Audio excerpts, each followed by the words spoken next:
So I had to decide whether to continue radiation or not. And I had been praying about it. I hadn't received an answer from the Lord. So my rule was until I get an answer, I go forward.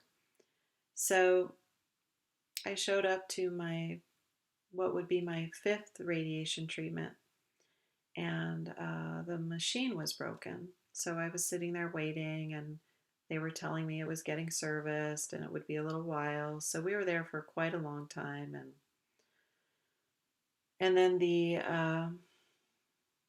man who always was the tech there, who always helped me into the machine because I was very weak. I think I was about 111 pounds at the time, and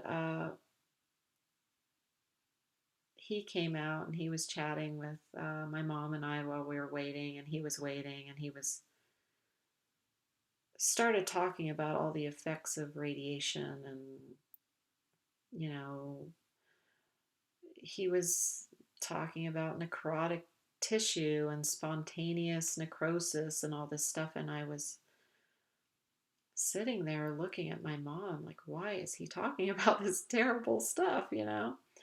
Anyway, so the machine was fixed, and he told me, and he said, they're just going to run your program to make sure it works. So I don't know, 15 minutes later he came out and he said, well, it broke again. So my mom was just like, this is a God joke, like we're not supposed to be here. So we went ahead and left. The machine wasn't going to be fixed that day. And then soon after that day, uh, all I did was lie in bed because I had no strength and no energy to do anything except for blink my eyes.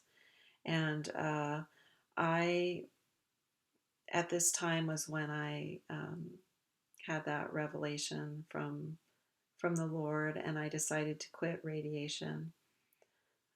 When I informed them that I was quitting, they were shocked, to say the least, and they said that nobody ever quits radiation. People just don't do that. And I just basically was so sure, about what God promised me and told me, that I felt confident in stopping. On that note, my doctor at Invita also suggested that I continue with chemotherapy just to be sure. I mean, we all know how often cancer recurs. And I basically told him that I was really confident that God doesn't lie. Um, and so I'm going to believe what God has said.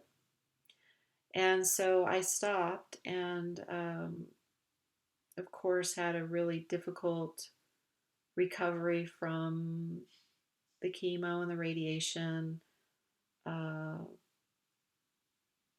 Basically, a lot of suffering even after the treatment. And I had a very good friend die who I was going through treatment with, and saw several people die. And so I had a lot of grief and a lot of pain, just physical pain. I had welts coming up, and full esophageal spasms.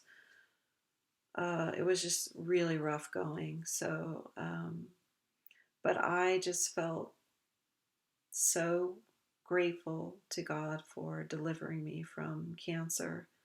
Um, he delivered me on a level I could never have imagined, beyond my greatest hope, released me from the fear of recurrence, um, you know, showed me truly and perfectly that I was loved and I was good just the way I was. I was good enough. I just felt like I was just sitting in a glory bubble, just the glory of God all around me. And I went on to write a book called Hope Over Fear, and I talk about my decision making and navigating through the Western model more safely. I have a workbook in there. And I will tell you the reasons why I wrote Hope Over Fear uh, on another video, and maybe go over some chapters of that book. So I just want to encourage everyone. I have been, delivered from many, many things in my life, and this was a spontaneous moment, a spontaneous miracle, and yet there are several testimonies I could give to healing from other things. What I haven't mentioned yet either is that I had severe Lyme disease, uh, undiagnosed from age 6 to age 40, and during my testing at Envita, it was clear that I was basically dying from Lyme disease. Um, they decided to treat the cancer before the Lyme because they felt that that was a more of a threat to my immediate threat to my life. So, but I have a whole testimony about healing from Lyme disease and God's perfect plan for my treatment. So I will also share that in another video. And I have a chapter in my book called Cancer and Lyme Disease.